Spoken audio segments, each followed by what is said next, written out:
Hello guys, welcome. So may bago tayong tutorial. So nandiyan na sa title natin, custom button. So bilisan lang natin gagawin to, no? So ito, create na ako ng project, create na rin UI ito ito file new tas UI. Sa nakalagay ang aking project name is custom button. So custom button, punta muna tayo dito sa ating designer, itong file manager. Open natin yung ating designer. Magki-create lang tayo dito ng tawag ito ng panel or ng pane, no? P-A-N-E. Teka, ayan na. Iyan ko lang. Pin, yan. So, dito, ang unang laman ng ating designer button. So, tanggalin natin yan. Palitan natin ng pane. So, ito, i-resize lang natin siya ng size ng button na gusto natin. So, ito yung designer natin. Makita nyo. Ngayon, gagawin muna natin ganito. Dalawang klase kasi pwede natin paggamitan ito eh. Pag gusto natin may shadow, gagamit tayo ng label. Pagka ayaw naman natin, kung hindi natin kailangan ng shadow, o yung drop shadow, pwede nang ito. Pero syempre, itong pane natin, lalagyan pa rin natin yan ng label sa loob. So, click nyo lang yan, tapos select nyo dito, label. Yan. Tapos, stretch nyo lang kung saan yung gusto niyo. Ngayon gawin natin yung may muna, merong tawag dito, may shadow, may drop shadow, may drop down shadow, okay? So itong natin, pane natin, alisin muna natin yung corner radius niya sa yung border width. So ito, yung label natin, dito natin lalagay ngayon yung color. Halimbawa, ang color natin is blue. Yan. Tapos lagyan natin ng corner radius, siguro mga 5.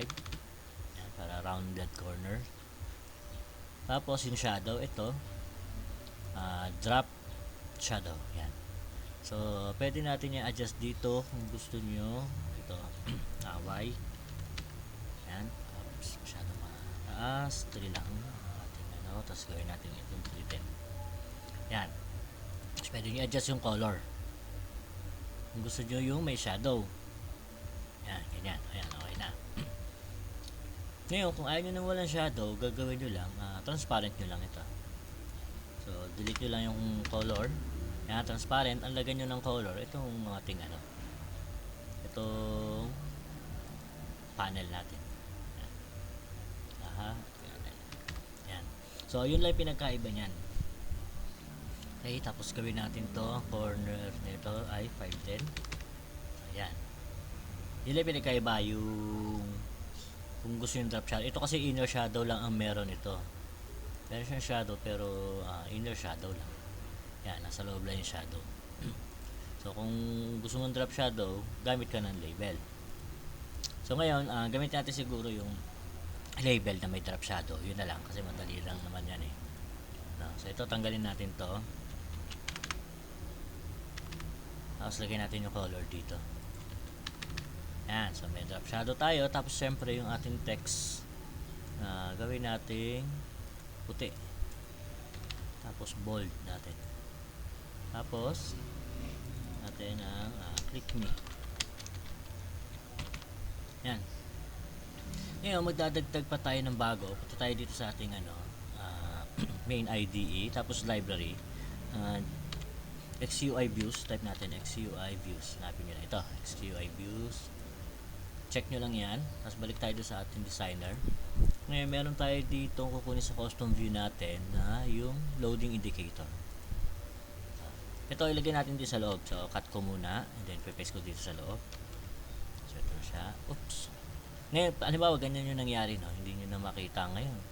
Punta lang kayo dito sa ating ito, view. 3 view. Yan, views 3.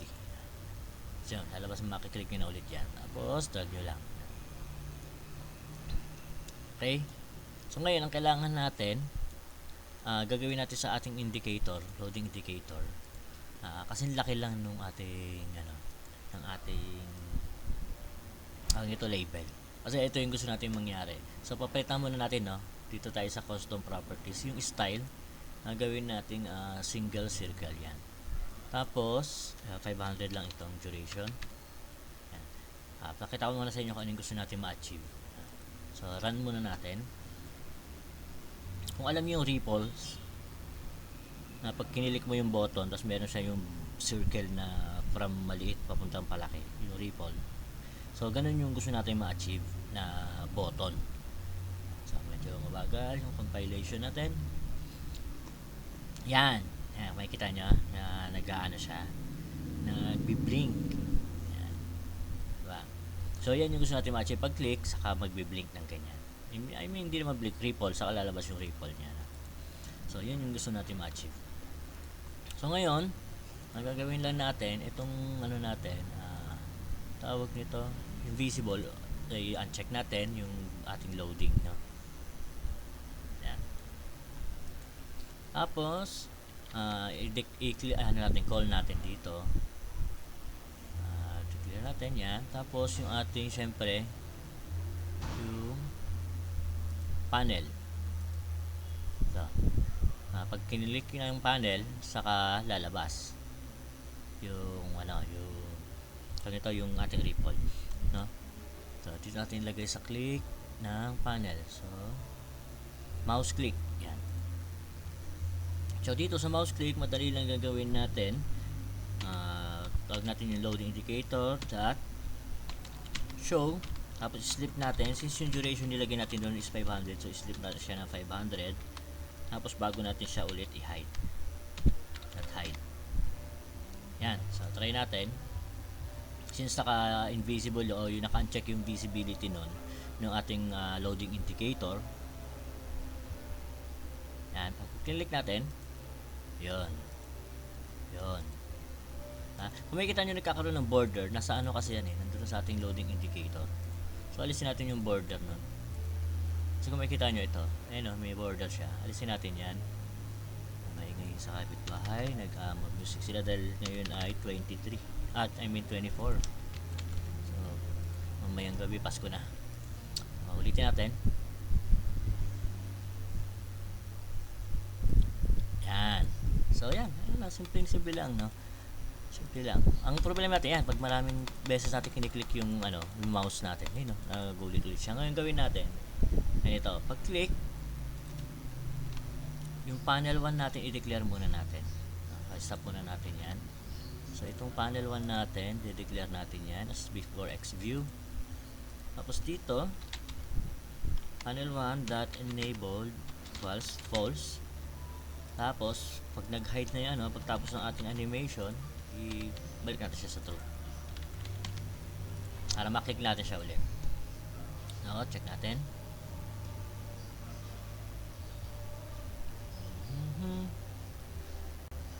Yan, mag-click natin. So, kahit pindutin natin ng mabilis, isang beses na siya mag-animate. Okay? So, mahirap naman, ito meron akong iladagdag dito. Kasi mahirap naman kung kada panel mayroon tayong ilalagay na ganito. Diba? Paano kung, halimbawa, may baguhin tayo sa design natin. So, pati dito, babaguhin natin. Halimbawa, nagkapalit yung indicator natin, meron tayo halimbawa 5 buttons. And then nagkapalit yung indicator na yung 3, halimbawa loading indicator 3 napunta sa panel 1. Diba? So, para magawa natin yan, maayos natin, gawa tayo ng bagong sub. So, gawa tayo dito, private sub, click animation. Yan. Tapos ito, copy natin to. Cut natin, paste natin dito. Ngayon, ang gagawin natin is customize, no? Gusto natin maging customize yung nilalaman nito. Yan, yung panel sa akin loading indicator. So, ang gagawin natin, lagay lang tayo dito, loading indicator as before X loading indicator. Yan. So, lagay mo natin duration para mas maganda siguro. Duration as int. Kasi whole number gagamitin natin dyan. Tapos, yung pain, no? Kasi mayroon tayong loading indicator. So, meron pa tayo nito, pain. So, gawin natin, pain as before XView. Kasi before XView naman yan. Yan. Ngayon, itong pain natin, itong panel lang, palit natin siya syempre ng pain. Oops. Palit natin ito. Yan, pain. Tapos, same din itong loading indicator. Palit natin ito. G oops. G, lagyan lang natin. Yan. Ngayon dito, gagawin natin, dito na natin isa-set ngayon. Halimbawa, ito, click animation. Yung duration natin is 500. Tapos yung ating loading indicator is yung before x1 loading yan. Loading indicator 1, yung pane natin is pane 1. Yan. So yung duration natin, di pala natin dagdag, no? So ito, duration. So lagyan tayo natin dito, duration. Yan. So ganyan. So same pa rin yan. I-recompile natin. Stop natin yan. I-compile. So same pa rin yan. Ganun pa rin yung mangyari. Pero nakahiwalay na siya. So, ibig sabihin itong sub na to, pwede natin ito gamitin sa iba. Pwede natin gamitin sa kung halimbawa may 5 buttons tayo. Yan. So, ganun pa rin. Halimbawa, dagdag tayo ng buttons. Oops, pasensya na kayo, maingay yung aso sa kapitbahay. Halimbawa, yan. Copy natin yan. Paste natin dito. Tapos paste din natin. Yan. Tatlo. Halimbawa, 3 buttons. Tapos, syempre, de-declare natin yung click nito. Yung click. Saka yung isa click yan, tapos syempre ito din before X view. Okay, yan, generate natin. Tapos syempre yung indicator saka yan naman ang aso pa ito okay na ka. Okay, yan, tapos ngayon before X din, select all lang natin. Alisin na natin itong label, hindi natin kailangan. Tapos generate yan. Ngayon, balik lang natin, ayos lang natin to. Balik siya sa gitna. Yan. So ngayon, ganun din gagawin natin. Ito lang, copy lang natin to. Kailangan natin dyan. Yan, papalitan lang natin to. Since ito ay 3, malamang 3 din na dito. Kasi isa, 2. Yan, yan. Yan lang. Ngayon, pagdagan natin yan, lahat na nung ano yan, nandun na. Lahat na nung functionality nito. So, yan, ganun din, pati ito. Yan. So, nandun na lahat. Ngayon, pwede natin gawin, ilipat natin siya ng code modules. Kung halimbawa, gusto natin siyang gamitin sa pangkalahatan. Pwede rin dito na, pero ako magawa ko ng ibang module. Dito, nalagay ako ng controls. Tapos yun, ito, yung click animation ko, nalagay natin yan dito. Gawin lang natin itong public para accessible sa lahat ng module. Tapos dito, since yun ay nasa controls, so type natin dito controls, dot, and click animation, and yan. So copy lang natin yan. Space natin dito sa dalawa. Okay, save natin, tapos run natin. So, ganun pa rin yan. May kita rin natin ganun. So, pwede nyo pa rin gawin yan sa ibang kung anong gusto nyo yung buttons. May iba kasi gusto ng graphical yung buttons nila. Pwede nyo rin gawin yun. Create lang kayo nung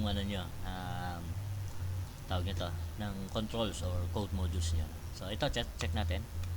So, yan. So, nandoon pa rin yung animation natin. Kahit nasa kabilang module na siya. So, ganyan lang kasimple. Gumawa ng dito. Ng custom buttons. Kung ano yung gusto ninyo. Pwede rin gamitin graphical yan. Pwede din. So, yun. Ganito lang yung ating tutorial. Mabilisan lang talaga to. Kasi maya-maya alis din ako. Okay. So, yan. Maraming salamat ulit sa panonood dito sa ating maiksing tutorial ng custom buttons natin. Maraming salamat sa panonood. Hanggang sa susunod na video natin.